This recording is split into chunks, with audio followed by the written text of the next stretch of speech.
Seja bem-vindo ao Salto para o Futuro, que nesta semana fala sobre o tabagismo e o papel da escola no combate ao fumo no Brasil. País que, segundo uma pesquisa do IBGE divulgada em 2009, tem o maior número de fumantes entre as classes populares e pessoas com baixa escolaridade. Os dados revelaram também que 40,8% dos que começaram a fumar antes dos 15 anos não frequentaram a escola ou têm menos que um ano de escolaridade. Números que têm chamado a atenção dos profissionais de saúde e de educação para o combate ao tabagismo.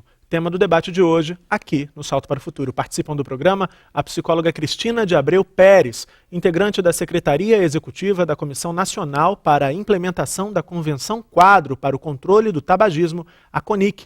Cristina também é uma das consultoras desta série. A socióloga Paula Jones, diretora da ONG Aliança de Controle do Tabagismo no Brasil, a ACTBR. E ainda a procuradora do Ministério Público do Trabalho do Estado do Paraná, Margarete Matos. Está no ar o Salto para o Futuro. Um programa da TV Escola. O canal da educação.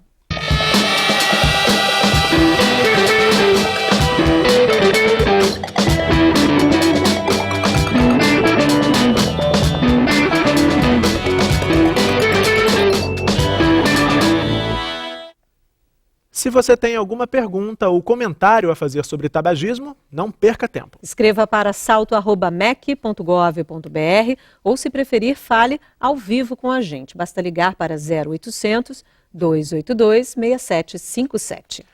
No primeiro programa desta série, a gente apresentou o Mosaico com uma pergunta dirigida aos especialistas entrevistados pela nossa equipe. Qual o papel da escola para evitar que os alunos comecem a fumar? Veja o que eles responderam.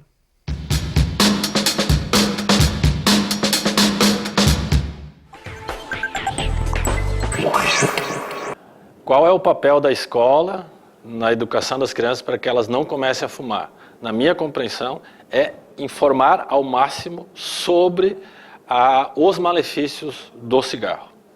Com informação, as pessoas, os jovens, depois terão clareza e amadurecimento para decidir. Eu sou um fumante. Eu recebi muita pouca informação sobre isso quando jovem, na educação. Talvez se eu tivesse recebido mais informação, hoje eu não seria um fumante que há tantos anos tenta parar de fumar. E o que eu sempre falo também para os agricultores nas reuniões. Quem planta fumo, alguém que planta fumo quer que seus filhos e netos fumem? 90% dizem que não. Então eu acho que esse também é um passo de amadurecimento. A escola ela tem um papel fundamental na a prevenção da iniciação ao tabaco, especialmente discutindo com os alunos em sala de aula os malefícios que o fumo leva ao longo da vida.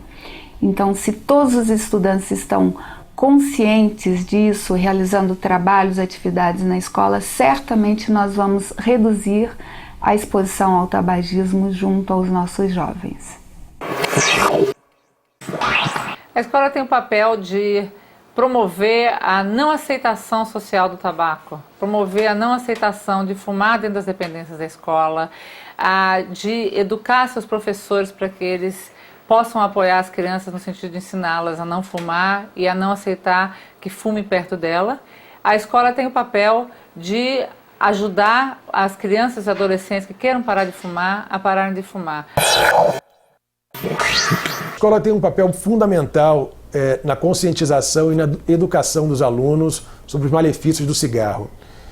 A indústria do tabaco, comprovadamente, tem instalado nas proximidades das escolas todo o seu manancial de vendas de cigarros e, portanto, de propaganda sobre os falsos benefícios do cigarro sobre o consumo humano. Então, a escola deve educar as crianças e mostrando a elas que o cigarro causa um malefício para o presente e o seu futuro também. E mostrar que esses dados estão muito bem fundamentados na ciência e não acreditar, em hipótese alguma, nas falsas alegações da indústria de que o cigarro possa causar algum tipo de benefício caso consumido pelos jovens.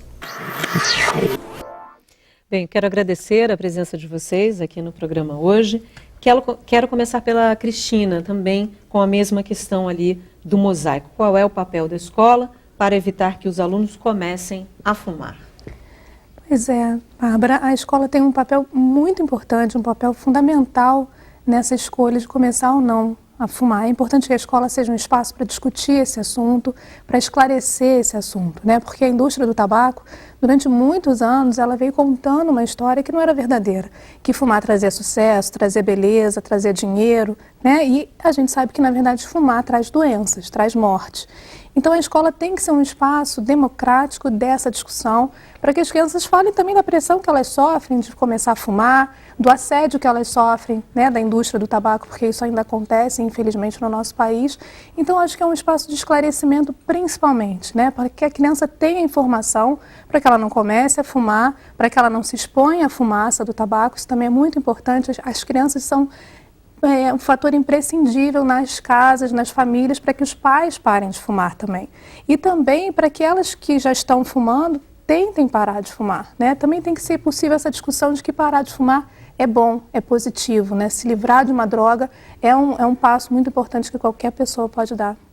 E que é possível parar de fumar, né, Cristina? É um assunto que a gente vai voltar a abordar ainda no Salto para o Futuro de hoje. Muita gente relatando dificuldades aqui para a gente por e-mail. Paulo, agora eu gostaria de te ouvir também a respeito da mesma questão. Qual é o papel da escola para evitar que os alunos comecem a fumar? Olha, acho que a escola tem um papel muito importante de desenvolver o senso crítico da criança, né? Porque muitas vezes quando a gente fala em tabagismo, faz mal, fuma, não fuma, pode fumar, não pode fumar. E aí, às vezes, até a própria criança, numa idade mais nova, ela é super anti-tabagismo e depois ela, numa fase mais rebelde, adolescente, aquilo fica até interessante. Então, acho que o papel da escola, mais do que somente dizer, o tabagismo faz mal, o tabaco tem todas essas consequências, é assim, a questão de entender o histórico, o contexto histórico, que não é uma coisa que surgiu de paraquedas, é uma coisa que foi plantada na sociedade, que é historicamente, né, datada, e tem que fazer essa discussão crítica de por que tanta gente fuma hoje, por que antes não era tanta gente fumava, o que faz as pessoas fumarem.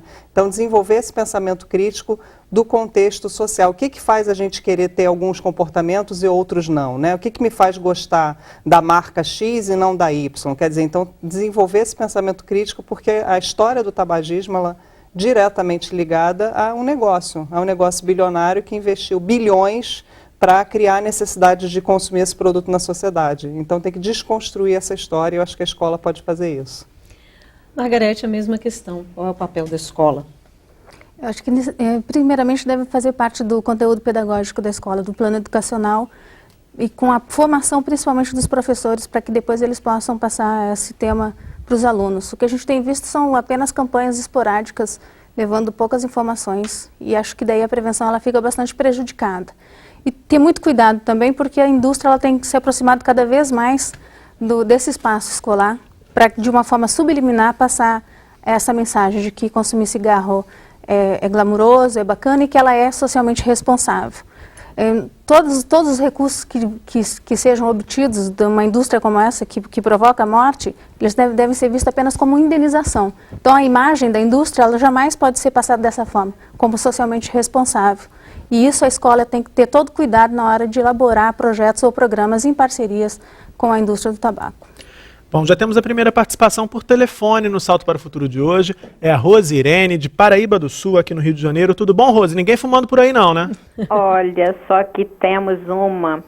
A nossa única fumante do grupo, que é a Dalila, pediu para perguntar em quanto tempo, após parar de fumar, o organismo fica livre das substâncias tóxicas. Certo. E eu também quero saber como envolver a comunidade escolar no projeto Escola Livre do Tabaco, para não deixar somente os professores e professoras como responsáveis e ainda modelos de comportamento para os nossos alunos.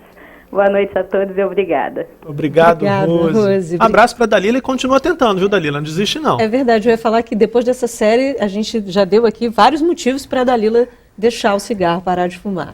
Valeu pela participação. Como você vê as questões da Rose e da Dalila? Primeira, ela pergunta em quanto tempo a substância, né, permanece ali no organismo. Isso é uma pergunta muito positiva. Assim, a gente, inclusive, utiliza essa informação durante o processo de tratamento do fumante, porque a pessoa que para de fumar, ela pensa, vou demorar muitos anos para me livrar de todas aquelas substâncias tóxicas. E assim, é importante que em menos de 24 horas a pressão arterial volta ao normal, A respiração, em menos de 48 horas, ela já se torna melhor. A pessoa que estava muito ofegante, que se cansava muito para subir uma escada, ela já começa a sentir uma melhora. E principalmente as pessoas falam assim, a nicotina demora anos para sair do organismo. Não é verdade. Em 36 horas você não encontra mais nicotina no corpo do fumante. Então, assim, é muito positivo que toda essa melhora que o corpo vai apresentando faz parte do processo de cessação. E também vale a pena a gente lembrar que, assim, quem está tentando parar de fumar normalmente desiste por quê? Por causa dos sintomas da síndrome de abstinência, que na verdade é aquela sensação desagradável de que tem alguma coisa faltando, né? O corpo dá sinais de que está sentindo a falta de uma droga, né? Quando a gente fala de cigarro, a gente está falando da nicotina, que é uma droga, que atua no sistema nervoso central das pessoas e que a pessoa se acostuma. A gente fala no tratamento que normalmente a pessoa fuma 20 cigarros, então ela está acostumada com aquele nível de nicotina circulando no sangue dela. Na hora que a pessoa dá uma tragada, em torno de 9 a 12 segundos, a nicotina vai chegar no cérebro. E depois ela vai circular por todos os órgãos e tecidos do corpo. Tá? Então, assim, você tirar essa droga do teu corpo, claro que o corpo vai dar sinal. Do mesmo jeito que o corpo do adolescente deu sinal quando ele começou a fumar, que ele tossia, ficava irritado a garganta, ele agora vai dar outros sinais, que são tonteira, dor de cabeça, a fissura por fumar, mas todos esses sintomas passam em torno de 2 a 3 semanas. Isso é muito importante. Dados são impressionantes, né? A pessoa precisa persistir, passar por esse período inicial e aprender a viver sem cigarro, né? Então isso é muito positivo. Então vamos lançar um desafio para a Dalila. Dalila, nossa próxima série ao vivo é dia 7 de junho, se eu não estou enganado. Vai ligar para a gente? Eu quero saber se você parou de fumar. Tem um tempo para lá até lá e certamente o seu organismo já vai estar livre aí dos malefícios do cigarro, da nicotina. Estamos torcendo por você, viu? Paula, outra parte da pergunta de Dalila e Rosirene diz respeito a envolver a comunidade escolar nesse processo, para que essa responsabilidade não caia apenas sobre os ombros do professor. É possível? Como é possível? Eu acho que é possível e é desejável, porque eu acho que é uma responsabilidade de todos nós, né? Seja lá qual for a comunidade. E, novamente, aquela responsabilidade seja de apoiar as políticas públicas, né? A gente tem uma série de políticas públicas que eu acredito que hoje a maior parte dos brasileiros conhecem, né? Você tem as imagens de advertência no maço, você tem a discussão sobre os ambientes livres de fumo, você tem, né, de certa medida, a discussão sobre a propaganda. Então, acho que envolver a comunidade também é discutir sobre esses assuntos. Qualquer pessoa pode ser um agente de promoção da saúde, qualquer pessoa é o tipo do assunto que todo mundo tem uma opinião para dar.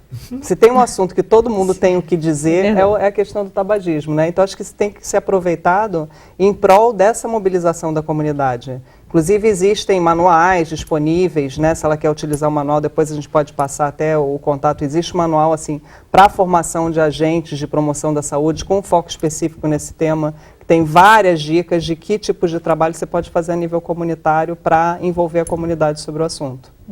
Eu acho que nesse ponto da comunidade também é interessante a gente falar do controle social, né? Que a comunidade, que a população exerça os seus direitos, né? Cobre dos políticos, cobre dos governantes os seus direitos, como por exemplo agora a gente tem uma lei federal que está para ser aprovada e que está tendo muita dificuldade na evolução desse processo e que alguns municípios e alguns estados tem tido essa iniciativa de promover um ambiente 100% livre da fumaça do tabaco. E é importante que a população cobre isso dos políticos. Diga, não, a gente quer realmente que isso seja implantado, a gente aprova esse tipo de medida. É importante que eles estejam envolvidos também nessas causas para poder dizer o que eles desejam. Margarete, no programa de ontem a gente discutiu que o Brasil tem algumas leis estaduais já voltadas, por exemplo, para a construção, para a criação de ambientes livres do tabaco. E são leis que existem em alguns estados, São Paulo tem essa lei, o Rio de Janeiro também tem essa lei, e no programa de ontem a gente discutia que há localidades em que essas leis pegam de fato e há outras em que elas pegam menos. Como é que você analisa essa questão? Quer dizer, a justiça está andando, o poder legislativo está andando, mas falta o quê? Fiscalização para que essas leis de fato... Falta exatamente isso, o envolvimento da comunidade, o envolvimento dos cidadãos que estão nos assistindo agora, para que essas leis se tornem de fato leis que pegaram? O Paraná também tem uma lei, né, que proíbe o consumo de cigarro em ambientes fechados. E o que a gente percebeu foi que, com o tempo, a própria população assimilou, começou a gostar muito desse ambiente sem a fumaça e hoje ela é a principal fiscalizadora desses ambientes. Mas no início, obviamente, que nós temos que ter a vigilância sanitária fazendo o seu trabalho. Então, onde não está pegando a legislação é justamente onde a vigilância sanitária está falhando. E aí nós temos também a responsabilidade e o dever de cobrar da vigilância que ela cumpre o seu papel. Você tocou num outro ponto há pouco, que é o fato de as indústrias já estarem criando aí, vamos dizer, tenho responsabilidade social à medida que eu me aproximo da educação, vou para as escolas. Na entrevista que você concedeu, que foi ao ar essa semana, você falava que tem algumas indústrias que, inclusive, doam materiais, doam, enfim, determinados... Subsidiam atividades da escola. Da escola. Passeios. Você falava de algumas doações, vamos chamar assim, da indústria. Sim, vários programas, né, se aproximando mesmo desse público que é mais vulnerável e que é a idade que realmente a indústria quer que inicia o consumo, porque vai ter mais dificuldade depois de se livrar desse vício, né? E justamente usando esse artifício de ser socialmente responsável, como também diz que é ambientalmente responsável e é uma produção que mais agride o meio ambiente. Então, agora, as secretarias ímpar. têm conhecimento desse fato? E não há um conflito aí, porque a gente está falando de escola, a educação é pública, né, e aí há uma iniciativa de uma indústria que é privada. Não há um conflito e, do ponto de vista legal, o que pode ser feito? Com toda certeza, um conflito de interesses, não só em relação à escola, à educação, como vários seminários e congressos que nós temos observado, que a indústria tem apoiado e levado recurso, inclusive apresentando seu nome de forma muito clara, para magistrados, para promotores, para procuradores, e isso contrariando a nossa legislação, porque a partir do momento em que o país firma a Convenção Quadro, também está restringindo esse tipo de anúncio, de patrocínio, enfim, né, de publicidade do nome da indústria. Então, na verdade, mesmo os que hoje são responsáveis para cuidar, preservar e aplicar a lei, estão se rendendo a essa artimanha da indústria do tabaco. O que não dizer das escolas, principalmente as escolas rurais, que são muito mais vulneráveis, muito mais frágeis frente a esse poder econômico.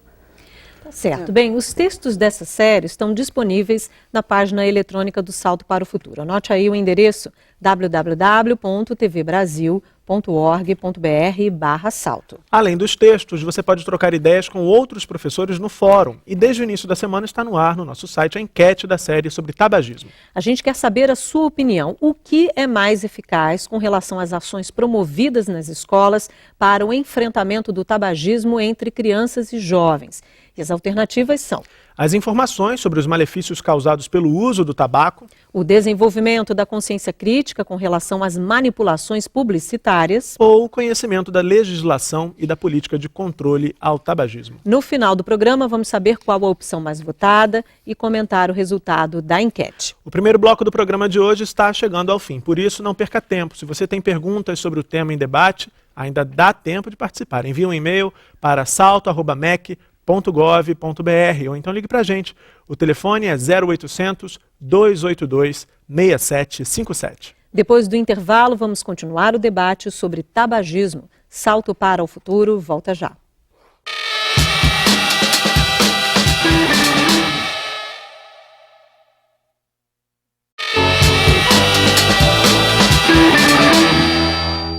Salto para o Futuro está de volta com o quinto e último programa da série Tabagismo, relevância da temática na educação. Pelo telefone 0800 282 6757 ou pelo e-mail salto@mec.gov.br.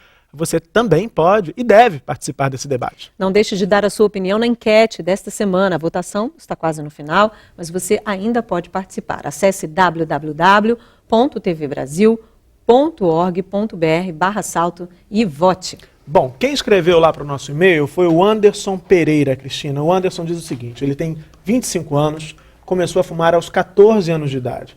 Apesar de ser fumante, ele é atleta, pratica MMA, que é um mix de artes marciais, e todos na academia puxam a orelha dele em relação ao cigarro. O que eles não entendem é que ele tem vontade, mas não consegue parar de fumar. Numa crise de insônia, ele diz que teve a chance de assistir ao programa e gostaria de pedir, na verdade, suplicar quase, me ajudem, pelo amor de Deus, eu gostaria muito de parar, escreve com vários U's, muito de parar de fumar, mas lamentavelmente tenho até mesmo vergonha de dizer, sozinho eu não consigo. Ele diz que já tentou o Disque Pare de Fumar e, sinceramente, não ajudou muito. Como é que faz, Cristina? A gente viu no programa de ontem. Anderson, muito obrigado também, aliás, pelo e-mail. Boa sorte, continue tentando. Vamos ver como é que a Cristina pode te orientar aqui. A gente viu no programa de ontem que os serviços públicos de saúde tem em vários municípios brasileiros esse tipo de suporte, né? Como é que pode funcionar? Só um adendo nessa questão. Quando ele diz crise de insônia, a gente pode até arriscar que tem muito a ver com cigarro, né? Tem gente que acorda à noite para fumar, provavelmente, né? Essa insônia dele tem aí a ver, tem alguma relação com o tabagismo. Ou para fumar ou de ansiedade, porque quer parar de fumar e acaba perdendo o sono, né? Realmente, assim, não é um processo fácil parar. É importante falar que a gente entende essa dificuldade, a gente está falando de uma droga muito potente, a gente não está falando de um produto qualquer, né? Agora, é importante que as pessoas busquem ajuda, né? Poucas pessoas conseguem parar sozinhas, muito poucas. É importante buscar a ajuda de um profissional de saúde, um médico, um psicólogo, um nutricionista, alguém que entenda disso. Funciona, o tratamento funciona. Desculpa te interromper. Por exemplo, a gente vê na televisão, quando você está de tarde zapeando a televisão, você vê adesivo para parar de fumar, bala para que cola adesivo, bala para parar de fumar. E aí tem muita gente que já tentou, tem amigos que já tentaram, e dizem assim, aquilo é picaretagem, não funciona nada e tal. E isso acaba desestimulando a pessoa que quer parar de fumar, de continuar nessa luta. Exatamente, Murilo, isso é super importante, porque assim, tem alguns métodos que são comprovados cientificamente. O adesivo de nicotina, a goma de nicotina, a bupropiona, a vareniclina, que é um medicamento novo que está sendo usado no Brasil, isso comprovadamente é eficiente. A única questão que é fundamental do tratamento, gente, porque não adianta tomar um remédio para parar de fumar.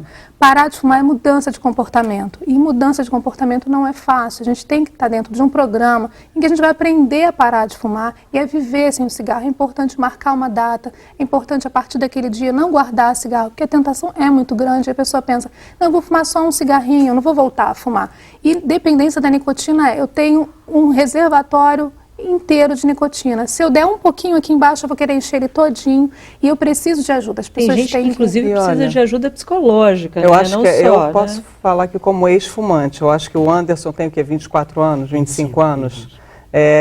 Quando eu parei de fumar, assim, parei de fumar sem medicamento, eu acho que a questão do apoio do grupo, ela pesa muito mais do que a questão do medicamento. Eu entendo o medicamento como uma muleta, como uma coisa que vai te ajudar, mas não é aquilo que vai fazer a diferença.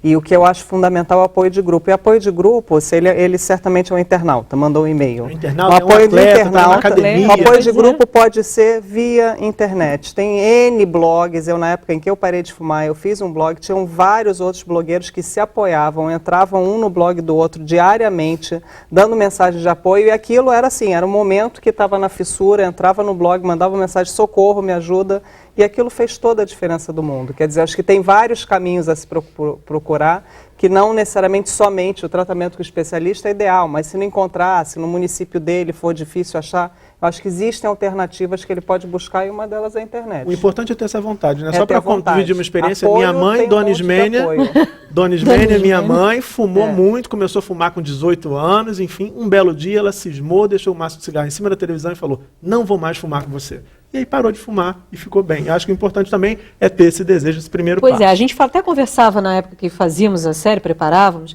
que só a força de vontade tem muita gente que tem, mas muita gente não consegue. A questão é, o medicamento, você falou, o medicamento para alguns pode ser uma muleta, mas o medicamento também é válido, Cristina? É válido, mas é importante que tenha uma avaliação no profissional de saúde que entenda do tratamento.